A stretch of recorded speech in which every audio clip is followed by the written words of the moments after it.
علیہ وسلم کوئی حکم ارشاد فرماتے ہیں تو کبھی تو بظاہر حکم کا لفظ استعمال ہوتا ہے،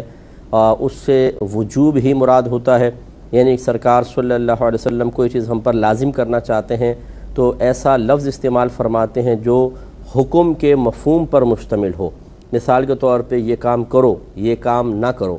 اور کبھی ایسا ہوتا ہے کہ سرکار مشورتاً کہتے ہیں، جیسے باپ اپنے بیٹے کو کہے بیٹا ایسا نہ کرو، میرا مشورہ یہی ہے۔ اب ایسا نہ کرو یہ بظاہر ایک حکم ہی ہے، لیکن جب آگے کہہ دیا میرا مشورہ ایسا نہ کرو تو اس کا مطلب ہے کہ یہ باقاعدہ یہاں پہ باپ سختی نہیں کرنا چاہتا،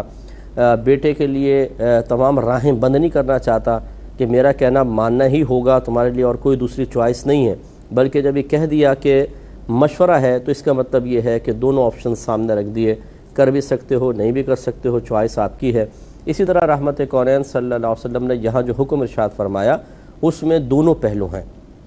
ان میں سے کوئی بھی چیز ایسی نہیں ہے کہ جو ہم پر واجب ہو، بلکہ یہ ایک سمجھ لیں کہ سرکار نے فضیلت والی شے کا ذکر فرمایا جس کو لفظ حکم سے صحابی نے حضرت براء بن عازب رضی اللہ تعالی عنہ نے ذکر کیا ہے۔ یہی وجہ ہے کہ دیکھیں بیمار کی عیادت کرنا یہ سنت ہے، کوئی فرض یا واجب نہیں ہے۔ اسی طرح جنازے کے ساتھ جانا فرض یا واجب نہیں ہے، مستحب ہے۔ چھینک کا جواب دینا، اس کے بارے میں علماء نے فرمایا کہ اس میں زیادہ شدت اور سختی اس مقام پہ نہیں دوسرے مقام پر ہے، وہ بھی اس صورت میں نے آپ کو بتایا تھا کہ جب سامنے والے نے الحمدللہ اس پہ کہا ہو چھینک پر تو ہم جواب دیں گے، یہ واجب ہوگا۔ اسی طرح قسم اٹھانے والے کی قسم پوری کرنا یہ کوئی واجب نہیں ہے، ہاں مظلوم کی مدد کرنا بعض صورتوں میں واجب ہوتا ہے، وہ ہم بتائیں گے۔ دعوت قبول کرنا واجب نہیں ہے، فرض نہیں ہے، ہاں بعض صورتوں میں سنت مؤکدہ ضرور ہے، اس کے بارے میں عرض کرتا ہوں۔ اور سلام کو عام کرنا یہ سنت اور مستحب ہے۔ اس کی وضاحت اس لیے ضرورت پیش آئی، وضاحت کی ضرورت اس لیے پیش آئی کہ ہماری بہت سی عوام ایسی ہوتی ہے جو اسی قسم کی حدیثیں از خود پڑھ لیتے ہیں، نہ شرح کے ساتھ نہ تشریح کے ساتھ، اور پھر وہ اس سے ایک نتیجہ اخذ کرتے ہیں کہ اس کا مطلب یہ ہوا کہ جب سرکار نے حکم فرمایا تو یہ چیزیں ہم پر لازم ہیں، اور پھر جب ان کے ذہن میں ایک نتیجہ آ جاتا ہے جو ان کی اپنی جستجو اور اپنے اجتہاد کی وجہ سے ہوتا ہے، پھر وہ اس سے دوسروں کو پرکھنا شروع کرتے ہیں، اسے ایک بنا لیتے ہیں معیار، اور پھر یہ دیکھتے ہیں اگر ایک عالم دین کو پتہ چلا کہ جی کوئی مریض ہے بیمار ہو گیا اور وہ عیادت کے لیے نہیں گئے تو کہتے ہیں دیکھو علماء کا حال بے عمل ہو گئے، نبی کریم نے تو حکم دیا تھا کہ عیادت کرو اور یہ نہیں گئے۔ تو یہ ایک بڑی گڑبڑ والی بات ہوتی ہے کہ جب یہ ہمارے جدید اور عظیم ریسرچر خود انٹرنیٹ پر بیٹھ کر اس طرح کے نتائج مرتب کرنا شروع کر دیتے ہیں تو پھر نہ علماء کی عزت محفوظ رہتی ہے نہ کسی اور دیندار کی۔ دین اگر اتنا ہی آسان ہوتا کہ آپ حدیثیں پڑھ کے قرآن پڑھ کے نتائج اخذ کر سکتے تو گھر گھر عالم ہوتا، گھر گھر مفتی ہوتا، پھر ان دارالعلوموں کی ضرورت کیا تھی۔ علم بہت وسیع ہوتا ہے اور اس میں بہت سارے پہلو ہوتے ہیں، ان تمام پہلوؤں کو، ان تمام چیزوں کو پیش نظر رکھنا انتہائی ضروری ہوتا ہے، ہر ایک کے بس کی بات نہیں ہے کہ وہ طبع آزمائی شروع کر دے۔ اسی لیے اب ہم جب اس کو اپنے بیان کیا تو کتنی ہم وسعت کے ساتھ آپ کی خدمت میں ذکر کر رہے ہیں۔ مثال کے طور پہ پہلی بات تھی کہ بیمار کی عیادت کرنا، اس میں آپ کو میں نے سمجھا ہی دیا تھا کہ یہ وہاں پر ہوگا کہ جہاں پر کوئی صحیح مسلمان ہے، اور صحیح مسلمان سے مراد اس کے عقائد صحیح ہیں، نیک ہے، باعمل ہے، باشرع ہے، اس کے لیے تو بہت اچھا ہے کہ اس کی عیادت کی جائے۔ اسی طرح کوئی قریبی رشتہ دار ہے، وہ چاہے فاسق و فاجر کیوں نہ ہو، اس کے پاس بھی جا سکتے ہیں بشرطے کہ اس کا کوئی منفی اثر آپ پر مرتب نہیں ہوگا۔ جیسے مطلب آپ جائیں تھوڑی دیر بھی بیٹھیں تو ایسا مطلب کچھ ہائپنوٹائز سا کر دیتا ہے کہ انسان اس کی غلط باتوں کو قبول کر لیتا ہے، بڑے بہت تیز قسم کے ہوتے ہیں تو الٹی سیدھی سوچ دے دیتے ہیں، ایسا نہ ہو۔ اسی طریقے سے کوئی کسی ایسی بری عادت کے اندر یا برے پیشے کے ساتھ یا برے معاملات میں ملوث نہ ہو کہ اگر آپ اس کے پاس بیٹھیں تو آپ بھی اس کی وجہ سے بدنام ہوں۔ اور اسی طریقے سے کوئی بد مذہب نہیں ہونا چاہیے، جیسے میرے آقا صلی اللہ علیہ وسلم نے تقدیر کے منکرین کے بارے میں ارشاد فرمایا کہ تقدیر کے منکر میری امت کے مجوسی ہیں، ان سے خندہ پیشانی سے مت ملو، اگر یہ بیمار ہو جائیں تو ان کی عیادت نہ کرو، اگر مر جائیں تو ان کے جنازوں میں شرکت نہ کرو۔ تو اس کا مطلب یہ ہوا کہ اگر کوئی شخص ایسا ہے جو آپ کے سامنے صراحتاً دین اسلام کا مذاق اڑاتا ہے، اللہ کی شان میں الٹی سیدھی باتیں کہتا ہے، نبی کریم صلی اللہ علیہ وسلم کی شان میں، اہل بیت اطہار کی، ازواج مطہرات رسول صلی اللہ علیہ وسلم کی شان میں کچھ گستاخیاں کرتا ہے، تو پھر وہ اس قابل نہیں ہے کہ اس کے پاس جا کر اظہار ہمدردی کیا جائے، اس سے دور رہنا چاہیے۔ تو یہ طرح چیزیں اس میں ذہن میں رکھنی چاہیے۔ اور عیادت کا مفہوم آپ کو بتایا تھا کہ کسی مریض کے پاس جا کر اپنی گفتگو سے اس کا حوصلہ بڑھانا، اسے غم سے باہر نکالنا، جو ضرر اور تکلیف ہے اپنی اچھی باتوں کے ذریعے اس کی تکلیف کو تھوڑا سا کم کرنے کی کوشش کرنا، یہ عیادت کے مفہوم میں شامل ہے۔ اور پھر اخلاص ہونا چاہیے، کیونکہ آگے میں عیادت کے آپ کو فضیلتیں ذکر کروں گا، جو بہت زبردست فضیلتیں ہیں، وہ اسی صورت میں حاصل ہوں گی جب انسان اخلاص سے کسی کی عیادت کرے گا۔ اخلاص کا مطلب ہے اللہ تبارک و تعالیٰ کی رضا کی خاطر، یوں نہیں کہ چلو یار اگر نہیں گئے، جیسے اب بیٹی کی ساس بیمار ہو گئی، اب بچی کی والدہ جا رہی ہیں، نہیں وہ جائیں گے نہیں تو وہ بڑھیا شور مچائے گی، یعنی بڑھیا شور مچائے گی، لفظ بھی ایسے استعمال کر رہی ہیں جس سے ظاہر ہو رہا ہے کہ اگر وہ شور نہ مچاتی تو کبھی بھی اس کے پاس جانے کے لیے ذہنی طور پہ تیار نہ ہوتے، لیکن جی بیٹی کو تانا ملے گا، پھر بیٹی کو برا بھلا کہیں گے، اس لیے ہم جا رہے ہیں۔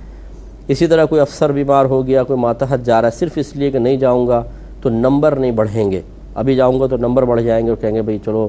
یہ آیا تھا تو افسر صاحب کو ہم پر رعایت کر دیں گے، عنایت کر دیں گے۔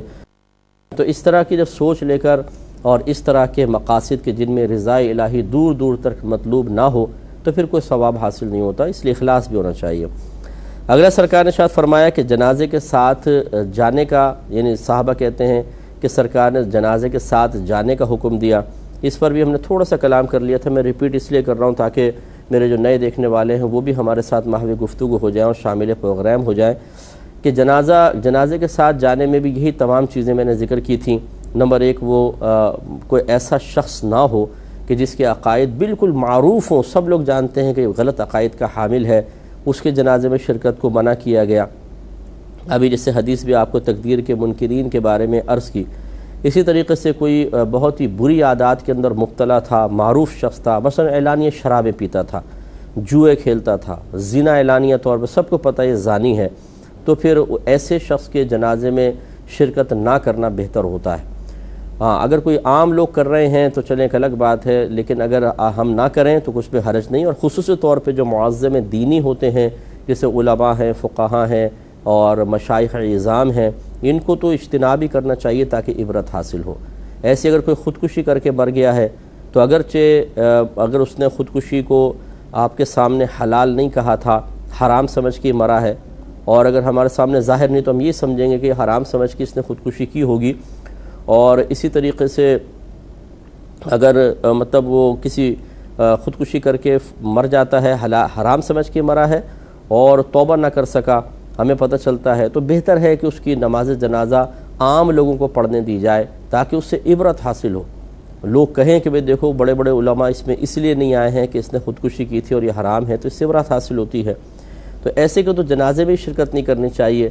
اور اگر ایسا نہیں ہے، عام آدمی ہے، کوئی بری عادات میں گرفتار نہیں، کوئی عقیدے کی خرابی اس کے ساتھ نہیں ہے اور طبعی موت مرا ہے، یہ ایکسیڈنٹ کے اندر فوت ہو گیا، لیکن بہرحال خودکشی نہیں کی ہے، اللہ کی طرف سے جو اچانک معاملات ہوتے ہیں ان میں مبتلا ہو کر وہ فوت ہوا ہے، تو بہت بہتر ہے کہ اس کے جنازے میں شرکت کی جائے، پہلے جنازے پڑھیں پھر اس کے بعد دفن تک اس کے ساتھ رہیں تو بہت ہی افضل اور اولیٰ ہے۔ لیکن اس میں بھی اخلاص ہمیشہ پیش نظر رکھیں، یہ ہر عبادت میں ہونا چاہیے، تو جنازوں میں شرکت کے سلسلے میں بھی اخلاص ہونا چاہیے۔ تو نماز جنازہ پڑھیں اخلاص کے ساتھ، یوں نہیں کہ دکھانے کے لیے پڑھ رہے ہیں، اور بعض تو ایسے ہم نے دیکھے ہیں کہ وہ جنازے میں شرکت کا یہ مفہوم سمجھتے ہیں کہ بس ساتھ قبرستان تک چلے جاؤ، کیونکہ وہ نماز بھی نہیں پڑھتے ہیں، ایسے لوگ ہم نے دیکھے ہیں سائیڈ میں کھڑے رہتے ہیں، نماز نہیں پڑھتے ہیں، دوسرے نماز پڑھ رہے ہوتے ہیں، بعد میں کندھا دیتے ہیں اور چلو جی دفنا کے غائب ہو گئے، تو بھائی آپ کے شرکت کرنے کا کیا فائدہ ہوا؟ مردے کو اس وقت دعاؤں کی ضرورت ہے تو آپ باقاعدہ جنازہ پڑھتے، اس میں اس کو دعا دیتے،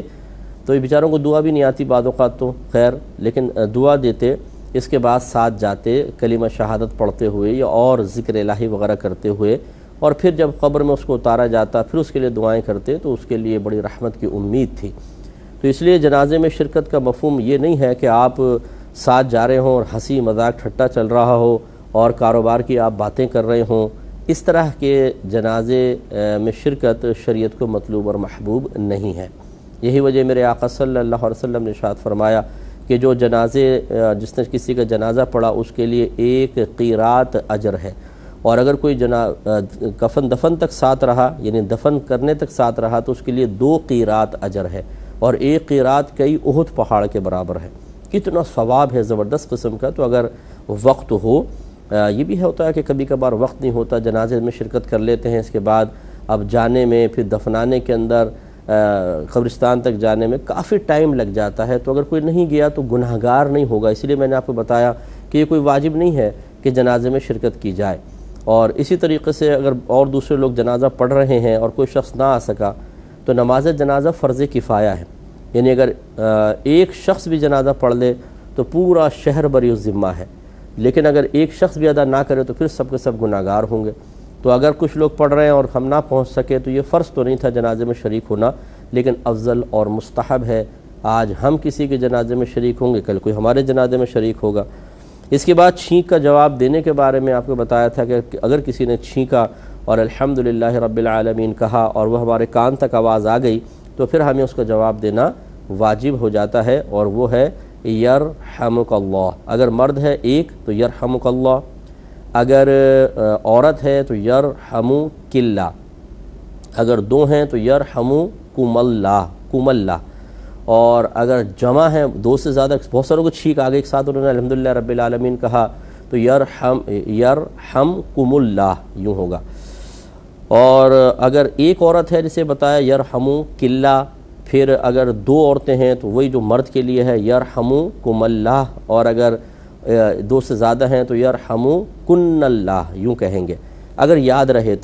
تو یہ ضمیریں بدلتی ہیں ذرا، حاضر کی ضمیر کا یہ یوں ہوتا ہے کا کما کم کی کما کننا، یہ پوری ایک تفصیل ہے۔ کا واحد مذکر حاضر کے لیے، کما تثنیہ مذکر حاضر یعنی 2 کے لیے، اور کم جمع مذکر حاضر کے لیے ہوتا ہے۔ جمع مذکر حاضر جو سامنے موجود ہوں، 3 یا 3 سے زائد ہوں اور مرد حضرات ہوں تو جمع مذکر حاضر بنتا ہے۔ پھر کی واحد مؤنث حاضر، اور کما تثنیہ مؤنث حاضر، اور کننا جمع مؤنث حاضر کی ضمیر ہوتی ہے، حاضر کے لیے استعمال ہوتی ہے۔ اگر ترتیب ذہن میں رہے تو بہت اچھا ہے۔ اس کے بعد فرمایا کہ قسم اٹھانے والے کی قسم پوری کرنا، تو یہ بھی میں نے آپ کو بتایا تھا کہ ایک تو اگر کوئی کسی کو قسم دے دیتا ہے تو واجب نہیں ہو جاتا کہ ہم اس کی قسم کو پورا کریں۔ جیسے دوست بعض اوقات کہتے ہیں یار دیکھ تجھے قسم ہے میرا کام کر دے، تجھے قسم ہے یار،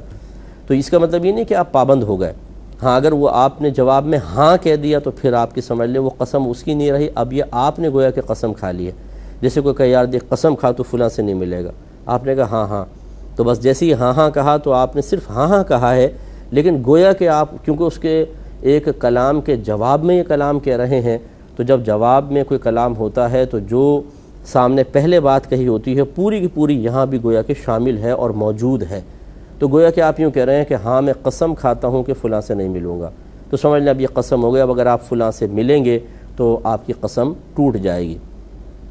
تو خلاصہ کلام یہ ہے کہ کوئی ہم پابند تو نہیں ہو جاتے، لیکن کبھی ایسا ہوتا ہے کہ اگر کسی نے کوئی ایسی قسم دی ہے جس کے پورا کرنے میں کوئی شرعاً حرج نہ ہو تو بہتر ہے کہ اس کو پورا کر دیا جائے، اچھی بات ہے، لیکن اگر کوئی اس طرح کی نہیں ہے تو پھر نہ کریں۔ بعض اوقات والدین ہیں وہ کہہ دیتے ہیں بچوں کو تمہیں قسم ہے کہ فلاں سے نہ ملنا، تمہیں قسم ہے کہ فلاں کام کر لینا، خصوصاً وفات سے پہلے جیسے کہہ جاتے ہیں، تو ان کی قسم پوری کرنی چاہیے، بہت اچھی بات ہے، بشرطے کہ اس میں شرعی قباحت نہ ہو۔ اب قسم پوری کرنے میں کیا کیا شرعی قباحتیں ہو سکتی ہیں انشاءاللہ اس کو ذکر کریں گے، لیکن نیکسٹ پروگرام میں وآخر دعوانا ان الحمدللہ رب العالمین۔